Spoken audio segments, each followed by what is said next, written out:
Hello friends, welcome back to my channel. आज मैं आपको न्यू डिज़ाइनर टॉप बनाना बताऊंगी। तो उसके लिए मैंने 2 मीटर कॉटन का फैब्रिक लिया हुआ है। आप इसे अपनी पसंद से किसी भी फैब्रिक में से बना सकते हैं। तो सबसे पहले हम बैक पार्ट की कटिंग करेंगे। तो फैब्रिक को मैंने डबल फोल्ड करके बिछाया हुआ है। जो मेरी साइड है वो बंद वाली साइड है और जो ऊपर की साइड है वो इसकी खुली हुई साइड है। और इसकी जो लंबाई है वो मैंने 25 इंच की रखी है। ये 24 इंच की हमारी रेडी होगी। अभी ऊपर से हम शोल्डर के लिए 7.5 इंच पर निशान लगाएंगे, क्योंकि पीछे से हम इसमें बंद गला बनाने वाले हैं। तो शोल्डर हमें 7.5 इंच का लेना है। और आर्म होल की लंबाई के लिए भी हमें 7.5 इंच पर ही निशान लगाना है। 7.5 इंच पर निशान लगाते हुए हमें एक सीधी लाइन ड्रॉ कर देनी है। जितना हमने शोल्डर लिया है उतना ही हमें आर्म होल भी लेना है। अभी यहाँ से हम चेस्ट का मेजरमेंट लेंगे। तो आपकी चेस्ट का जो भी मेजरमेंट हो उसका चौथा भाग करना है और उसमें हमें 2 इंच ऐड कर देना है सिलाई मार्जिन के लिए। तो मैंने 11 इंच पर निशान लगाया है और एक सीधी लाइन ड्रॉ कर देनी है। चेस्ट का 4th पार्ट करके 2 इंच एक्स्ट्रा लेना है सिलाई मार्जिन के लिए। अभी बैक आर्म होल के लिए हमें 1.5 इंच पर निशान लगाना है और इसमें हमें राउंड शेप ड्रॉ कर देना है बैक आर्म होल के लिए, क्योंकि ये हमारा बैक वाला पार्ट रहेगा। अभी ऊपर से एक निशान हमें 14 इंच पर लगाना है कमर की चौड़ाई के लिए। यहाँ से हम कमर का मेज़रमेंट लेंगे। तो आपकी कमर का जो भी मेज़रमेंट हो उसका चौथा भाग करना है और उसमें भी हमें 2 इंच ऐड कर देना है सिलाई मार्जिन के लिए। तो मैंने 10 इंच पर निशान लगाया है। वेस्ट का 4th पार्ट करना है और 2 इंच एक्स्ट्रा लेना है सिलाई मार्जिन के लिए। अभी नीचे से हमें हिप की चौड़ाई का चौथा भाग करना है और उसमें भी हमें 2 इंच ऐड कर देना है सिलाई मार्जिन के लिए। तो मैंने 11.5 इंच पर निशान लगाया है। हिप का 4th पार्ट करके 2 इंच एक्स्ट्रा लेना है। अभी दोनों निशानों को मिलाते हुए हमें साइड से भी लाइन ड्रॉ कर देनी है। अभी हम गले की चौड़ाई के लिए 3 इंच पर निशान लगाएंगे, क्योंकि पीछे से हम बंद गला बनाने वाले हैं और आगे से डीप नेक बनाने वाले हैं। और पीछे की गले की लंबाई के लिए हमें 1.5 इंच पर निशान लगाना है और इसमें हमें राउंड शेप ड्रॉ कर देना है। ये हमारा बैक वाला पार्ट है। इस तरह से राउंड शेप ड्रॉ कर लेंगे। अभी जहाँ पर हमारी आर्म होल वाली लाइन है वहाँ पर हमें आधा इंच पर निशान लगाना है शोल्डर स्लोप के लिए और एक तिरछी लाइन ड्रॉ कर देनी है आधा इंच पर निशान लगाते हुए। अभी हमें इसकी कटिंग कर देनी है। तो जैसे हमने ड्रॉ किया है बिल्कुल वैसे ही हमें इसकी कटिंग कर देनी है। तो देखिए इस तरह से मैंने कटिंग कर दी है और ये हमारा बैक का पार्ट रहेगा। अभी हम फ्रंट पार्ट की कटिंग पेपर पर करेंगे। इससे हमारा फैब्रिक वेस्ट नहीं होगा और हमें प्लीट्स भी लगानी है, इसलिए हमें पेपर पर ही कटिंग करनी होगी। तो ये मैंने 2 पेपर एक दूसरे के ऊपर रखे हुए हैं और इसे मैंने 2 फोल्ड किया हुआ है। तो ये हमारा 4 फोल्ड हो जाएगा, क्योंकि ये मेरे 2 पेपर है। अभी इस पेपर के ऊपर हमें बैक वाला पार्ट रखना है। तो ध्यान रहे बंद वाली साइड से हमें बंद वाली साइड को रखना है। तो मेरे पेपर की लंबाई थोड़ी कम है। अभी हमें इसे बैक का पार्ट जैसे हमने कट किया है वैसे हमें इसमें ड्रॉ कर लेना है। तो पेपर की लंबाई मेरी 20 इंच की ही है और टॉप हमें 25 इंच का कट करना है। तो बाद में हम फैब्रिक के ऊपर इसकी लंबाई बढ़ा देंगे। अभी हम आगे की गले की लंबाई के लिए 7 इंच पर निशान लगाएंगे। आप आगे की गले की लंबाई कम या ज़्यादा कर सकते हैं। तो मैंने 7 इंच पर निशान लगाया हुआ है। अभी जहाँ पर हमारी गले की चौड़ाई है वहाँ से हमें इसमें वी शेप ड्रॉ कर देना है आगे की गले के लिए। अभी जो हमारा बैक का आर्म होल है उसके अंदर हमें आधा इंच पर निशान लगाना है और फ्रंट का आर्म होल ड्रॉ कर लेना है इस तरह से। अभी हमें इसकी कटिंग कर देनी है। तो जैसे हमने ड्रॉ किया है बिल्कुल वैसे ही हमें पेपर पर भी इसकी कटिंग कर लेनी है। तो देखिए इस तरह से मैंने पेपर पर कटिंग कर ली है। अभी इसे हम खोलेंगे तो इस तरह से इसके 2 पार्ट नज़र आएंगे। आप देख सकते हैं इसके 2 पार्ट है। ये हमारे फ्रंट में ही यूज़ होंगे। अभी जहाँ पर हमने गला कट किया है वहाँ से हमारी जो लेफ़्ट वाली साइड है वहाँ पर हमें 4 इंच पर निशान लगाना है। आर्म होल से नीचे हम 4 इंच पर निशान लगाएंगे और जैसे हमारा वी शेप है उसमें हमें इस तरह से एक तिरछी लाइन ड्रॉ कर लेनी है और इसकी कटिंग कर देनी है। अभी सेंटर में भी हम एक निशान लगा लेंगे। और जो हमने लाइन बनाई हुई है उसे हमें कट कर देना है। अभी ये जो हमारा ऊपर वाला पार्ट है ये हमारे किसी काम का नहीं है, सिर्फ नीचे वाला पार्ट ही हम यूज़ करेंगे। अभी जो हमने सेंटर में निशान लगाया है वहाँ पर भी हमें एक छोटा सा कट लगा देना है। छोटा सा ही हम कट लगाएंगे इस तरह से। अभी आप देख सकते हैं ये जो दो हिस्से हैं वो एक दूसरे के ऊपर कुछ इस तरह से ओवरलैप होंगे। ऐसे कुछ एक दूसरे के ऊपर ये ओवरलैप होंगे। तो जो नीचे वाला हमारा पार्ट है यानी कि पेपर का जो नीचे वाला पार्ट है उसे हमें ऐसे ही रहने देना है, उसमें हमें कोई चेंजेस नहीं करने हैं। और जो हमारा ऊपर वाला पार्ट है उसके ऊपर हम कुछ चेंजेस करेंगे प्लेट्स लगाने के लिए। तो जहाँ पर हमारा जो हमने अंगरखा स्टाइल कट किया हुआ है वहाँ पर हमें 1-1 इंच पर निशान लगाना है।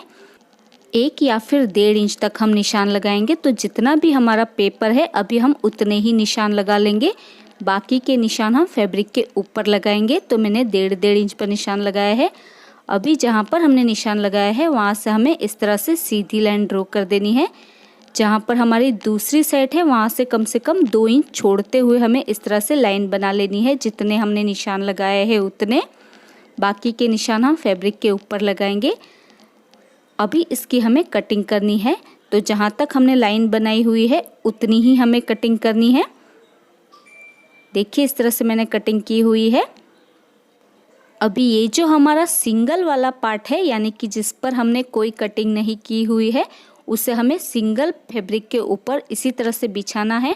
और ध्यान रहे इसकी लंबाई हमें 25 इंच की रखनी है, क्योंकि हमारे पेपर की लंबाई कम है इसलिए मैंने 20 इंच का ही पेपर लिया हुआ था। तो 25 इंच की लंबाई रखते हुए हमें इसे ऐसे ही एज इट इज़ कट कर देना है। उसके बाद हमें दूसरा सिंगल फैब्रिक बिछाना है और जैसे आप वीडियो में देख सकते हैं उसी तरह से हमने जो पेपर कट किया हुआ है उसे इस तरह से बिछाना है। तो जो हमने लाइन पर कट लगाया हुआ है उसके बीच में हमारा 1-1 इंच का गैप होना चाहिए। इस तरह से हमें पेपर को बिछाना है।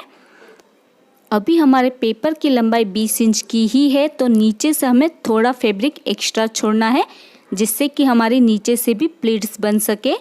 तो आप समझ लीजिए नीचे से इस तरह से हम 2-3 पट्टियाँ कट करेंगे। इस तरह से हमें एक्स्ट्रा फैब्रिक छोड़ना है नीचे की तरफ से। आप चाहे तो निशान भी लगा सकते हैं, जैसे कि 2-3 पट्टियाँ हमारी कट होंगी उस तरह से हमें निशान लगाना है।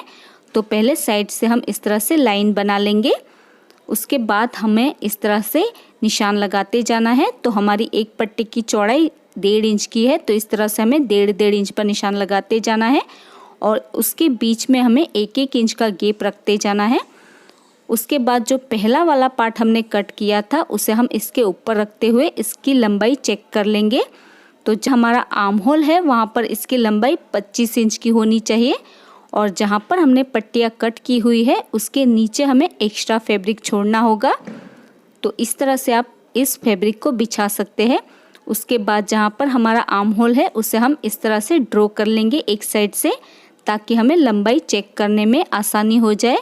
इस तरह से हमें निशान लगा लेना है 25 इंच तक। उसके बाद हम इसे हटा देंगे और जहाँ पर आर्म होल वाली साइड है वहाँ से हमें 25 इंच तक ही निशान लगाना है। उसके बाद यहाँ पर हम इस तरह से ड्रॉ कर लेंगे। जैसे हमने पट्टियों के बीच में 1-1 इंच का गैप रखा है इस तरह से हमें इसे ड्रॉ कर लेना है। आप चाहे तो इस तरह से निशान लगा सकते हैं या फिर आप इसके ऊपर पिन अप भी कर सकते हैं। पिन से सिक्योर करने से आपको कटिंग करने में बहुत ही आसानी होगी। इस तरह से हमें गैप रखना है। नीचे से आपका जितना फैब्रिक एक्स्ट्रा रहेगा उतनी ज़्यादा आपकी प्लीट्स आएंगी। तो जहाँ पर मैंने लाइन ड्रॉ की है वहाँ तक हमें एक्स्ट्रा फैब्रिक कट कर लेना है। इसमें मैं आपको दिखाना भूल गई थी। तो जहाँ तक मैंने ये नीचे वाली लाइन ड्रॉ की है वहाँ तक हमें एक्स्ट्रा फैब्रिक कट कर लेना है। तो जितना नीचे से आपका फैब्रिक एक्स्ट्रा रहेगा उतनी ज़्यादा आपकी प्लेट्स आएंगी। तो देखिए इस तरह से मैंने कटिंग कर ली है और इसे मैंने पिन से सिक्योर कर लिया था। उसके बाद ही मैंने कटिंग की हुई है। अभी जहाँ पर हमारा एक्स्ट्रा फैब्रिक हमने लिया हुआ है वहाँ पर इस तरह से हमारी प्लेट्स आएंगी। इसे हम बाद में प्लेट्स लगाएंगे। ये मैं आपको सिर्फ बता रही हूँ आपको किस तरह से प्लेट्स लगानी होंगी। इस तरह से हम प्लेट्स लगाएंगे। तो ऐसे हमारा फैब्रिक पूरा कवर हो जाएगा, जितना भी हमने एक्स्ट्रा फैब्रिक लिया हुआ है उतना। अभी हम स्लीव की कटिंग करेंगे। तो फैब्रिक को मैंने 4 फोल्ड करके बिछाया हुआ है। इसमें मेरी सिर्फ 3/4 स्लीव ही निकली हुई है। अगर आपको लॉन्ग स्लीव चाहिए तो आपको 2.5 मीटर फैब्रिक लेना होगा। तो फैब्रिक की जो बंद वाली साइड है वो मेरी तरफ है और जो खुली हुई साइड है वो ऊपर की साइड है। और स्लीव की जो लंबाई है वो मैंने 17 इंच की रखी है और ऊपर से जो स्लीव की चौड़ाई है वो मैंने 8.5 इंच की रखी है। अभी कैप स्लीव की लंबाई के लिए हमें 3 इंच पर निशान लगाना है खुली हुई साइड से, और बंद वाली साइड से भी हम 3 इंच पर निशान लगा देंगे। 3 इंच पर निशान लगाते हुए हमें इसमें एक सीधी लाइन ड्रॉ कर देनी है।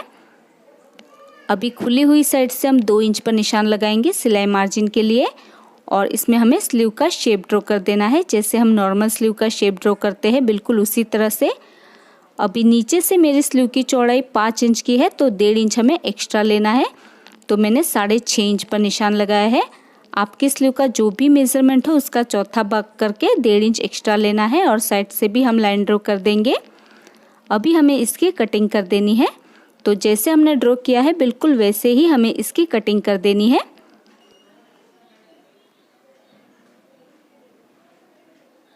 तो देखिए इस तरह से मैंने स्लीव की भी कटिंग कर ली है और ये हमारी 2 स्लीव है।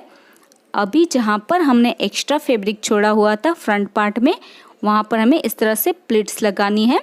तो पहले हम प्लीट्स लगाते जाएंगे और इसे पिन से सिक्योर करते जाएंगे। इस तरह से जितनी भी हमने लाइन बनाई हुई थी उसके ऊपर हमें प्लीट्स लगाकर इसे पिन से सिक्योर करते जाना है। जितना हमारा फैब्रिक एक्स्ट्रा है उतनी हम प्लीट्स लगा लेंगे। तो जैसे आप वीडियो में देख सकते हैं बिल्कुल उसी तरह से हमें इसमें प्लीट्स लगाते जाना है और इसे पिन से सिक्योर करते जाना है। इस तरह से हम पिन से सिक्योर करते जाएंगे। उसके बाद हम इसमें अभी सिलाई नहीं लगाएंगे। पहले जो हमारा दूसरा वाला पार्ट है उसके ऊपर हमें इस पार्ट को रखते हुए लंबाई चेक कर लेनी है। तो जहाँ पर हमारा गला है वहाँ पर हम 7 इंच पर निशान लगाते हुए इसे चेक कर लेंगे। इस तरह से हम पहले इसमें पिंस लगा लेंगे 7 इंच तक गले को चेक करते हुए।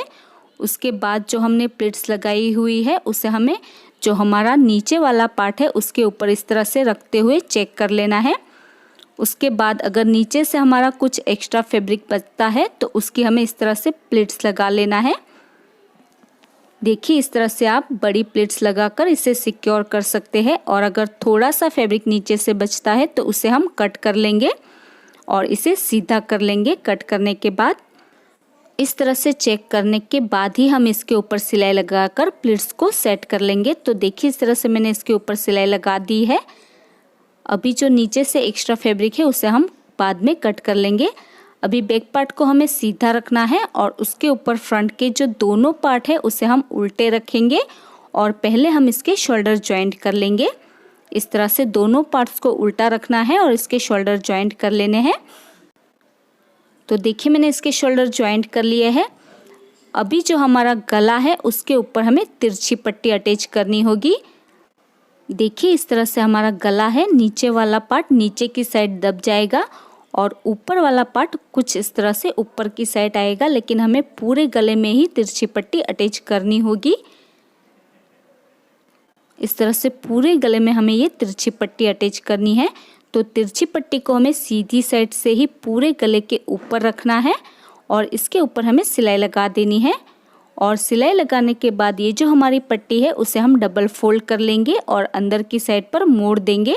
इस तरह से पूरी पट्टी को हमें अंदर की तरफ फोल्ड कर लेना है। तो देखिए मैंने गले के ऊपर तिरछी पट्टी अटैच कर ली है और ये गला हमारा रेडी हो चुका है। अभी जो नीचे वाला पार्ट है उसके बिल्कुल सेंटर में मैंने एक छोटा सा कट लगाया है और जो ऊपर वाला पार्ट है उसके सेंटर में भी मैंने एक छोटा सा कट लगाया है। तो नीचे वाले पार्ट के ऊपर हमें ऊपर वाला पार्ट इस तरह से सेंटर मिलाते हुए रखना है और इसमें हमें सिलाई लगा देनी है। उसके बाद साइड में भी हम इसके ऊपर सिलाई लगाकर इसे दोनों पार्ट्स को जॉइंट कर लेंगे। दोनों ही साइड से सिलाई लगाते हुए इस तरह से दोनों साइड से हमें सिलाई लगाकर इसे जॉइंट कर लेना है।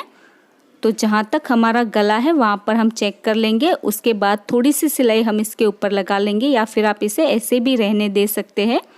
तो देखिए मैंने दोनों साइड से इसमें सिलाई लगा दी है और नीचे की साइड भी मैंने इसमें सिलाई लगा दी है। और ये दोनों पार्ट्स हमारे जॉइंट हो चुके हैं। अभी हम इसमें स्लीव अटैच करेंगे। तो सिंपली हमें स्लीव को उल्टा रखना है और सेंटर से ही हम स्लीव को अटैच करते हुए इसमें सिलाई लगा देंगे। उसके बाद जो हमारी स्लीव की बॉर्डर है उसे हमें सिंपली डबल फोल्ड कर लेना है और इसके ऊपर हमें सिलाई लगा देनी है। स्लीव की बॉर्डर को डबल फोल्ड करते हुए हम इसके ऊपर सिलाई लगा देंगे और इसी तरह से हम दूसरी स्लीव को भी सेंटर से ही अटैच कर लेंगे और इसके ऊपर हम सिलाई लगा देंगे। और स्लीव की जो बॉर्डर है उसे भी हमें डबल फोल्ड करते हुए इसमें सिलाई लगा देनी है। नीचे की जो बॉर्डर है उसे हम डबल फोल्ड करते हुए इसमें सिलाई लगा देंगे। तो देखिए मैंने स्लीव को अटैच कर लिया है और स्लीव की जो बॉर्डर है उसे भी मैंने डबल फोल्ड करते हुए इसमें सिलाई लगा दी है और दोनों ही स्लीव को मैंने अटैच कर लिया है। अभी टॉप पार्ट को हम उल्टा कर लेंगे और साइड से 1 से 1.5 इंच का गैप रखते हुए हमें इसकी फिटिंग कर लेनी है। दोनों ही साइड से हम 1 से 1.5 इंच का गैप रखते हुए इसकी फिटिंग कर लेंगे। आप चाहे तो 2 इंच का गैप रखते हुए भी इसकी फिटिंग कर सकते हैं। अपनी फिटिंग के अनुसार हम इसकी फिटिंग कर लेंगे। उसके बाद जो नीचे की बॉर्डर है उसे हमें सिंपली डबल फोल्ड कर लेना है और इसके ऊपर हमें सिलाई लगा देनी है। तो देखिए इस तरह से मैंने इसकी फिटिंग कर ली है दोनों ही साइड से और नीचे की जो बॉर्डर है उसे भी मैंने डबल फोल्ड करते हुए इसमें सिलाई लगा दी है। और इसी के साथ ही हमारा न्यू डिज़ाइनर टॉप बनकर रेडी हो चुका है और यह है इसका final look. So friends, I hope आपको आज का ये ट्यूटोरियल पसंद आया होगा। अगर आपको आज का ये वीडियो पसंद आया तो इसे लाइक और शेयर ज़रूर कर देना और अगर अभी तक आपने हमारी चैनल को सब्सक्राइब नहीं किया है तो प्लीज़ इसे सब्सक्राइब कर लीजिए और साथ में उस बेल आइकन को प्रेस करना मत भूलिएगा ताकि आपको हमारी आने वाली वीडियो की नोटिफिकेशन सबसे पहले मिल सके। और आपको ये वीडियो कैसा लगा मुझे कमेंट करके ज़रूर बताइएगा। मेरा ये वीडियो देखने के लिए thank you so much guys.